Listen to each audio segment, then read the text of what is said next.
जी दोस्तों अस्सलाम वालेकुम जी। उम्मीद करने कि सब दोस्त खैर खरीत नाल होणगे। तो अज असी जी दोस्तों वास्ते वीडियो लैके आए हैं। ये असी दसांगे कि जो थाईलैंड का वीज़ा वे किस तरीके दे नाल पाकिस्तान तो अपलाई कर सकते हो, किहड़े तुहानूं डॉकूमेंट चाहिए ने। ठीक है, मुकम्मल तफसील असी दसांगे इस video they which. Subscribe now and press the bell icon. Never miss an update. तो जी दोस्तों चलने अपनी वीडियो की तरफ। तो सब तो पहले तो मैं दोस्तों अगे रिक्वेस्ट कराँगा कि बराए मेहरबानी करके मेरे इस चैनल में सबसक्राइब करो, लाइक करो, दोस्तों के नाल शेयर करो। अगर तुहानूं वीडियो अच्छी लगे, कोई सवाल जवाब करना चाहो तो तुसी कमेंट दे विच कर सकते हो। ठीक है, तो दसांगे असी कि किहड़े डॉकूमेंट तुहानूं चाहिए ने। ठीक है, थाईलैंड के वीज़े वास्ते। ठीक है, थाईलैंड का वीज़ा ये वास्ते तुहानूं किहड़े डॉकूमेंट चाहिए ने। ठीक है, ये बारे च असीं तुहानूं गल दसांगे। ठीक है जी, तो ये वास्ते सब तो पहले दोस्तों चाहिए आइडेंटिटी कार्ड चाहिए, पासपोर्ट चाहिए, पिक्चर चाहिए ने वाइट बैकग्राउंड के नाल 4 तस्वीरां चाहिए ने, बैंक स्टेटमेंट चाहिए है। बैंक स्टेटमेंट के नाल तुहाडा एक मैनीटस लैटर बनता है। ठीक है, मैनीटस लैटर जिहड़ा वे वो भी तुहानूं बैंक इशू करता है। उस तो बाद तुहानूं इनविटेशन की ज़रूरत कोई नहीं है।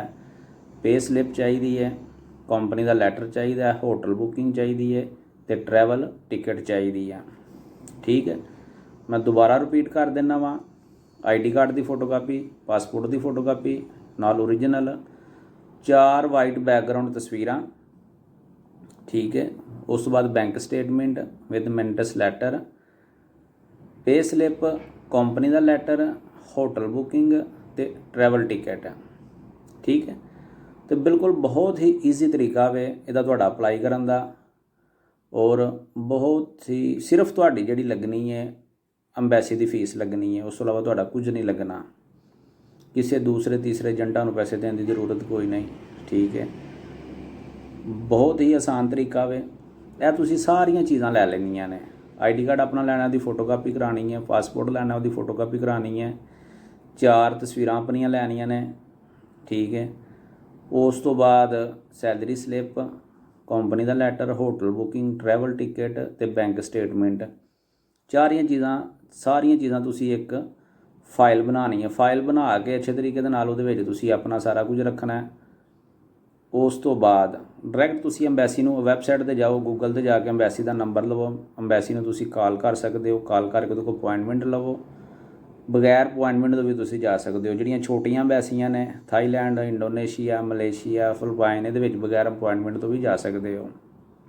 ठीक है, उस तो बाद तुसीं TCS के थ्रू भी डॉकूमेंट भेज सकते हो, जैरी ऑफिस के थ्रू भी डॉकूमेंट भेज सकते हो।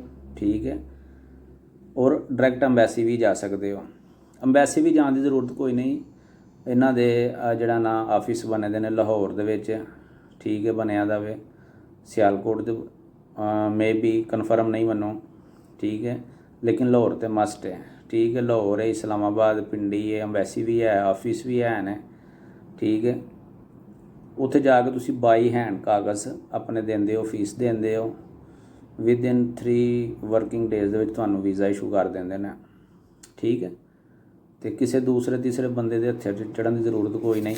ठीक है, यह मैं गल करना पिया इस वीज़े की। ठीक है, यह थाई का वीज़ा, थाईलैंड का। ठीक है, उत्ते तुहाडे सामने लिखा दा किंगडम ऑफ थाईलैंड। ठीक है, यह थाईलैंड के वीज़े की गल हो रही है। तो यह डॉकूमेंट चाहिए ने, यह तरीकाकार है। ये नाल ही मैनूं दो इजाज़त, सोने रब दे वाले। Subscribe now and press the bell icon. Never miss an update.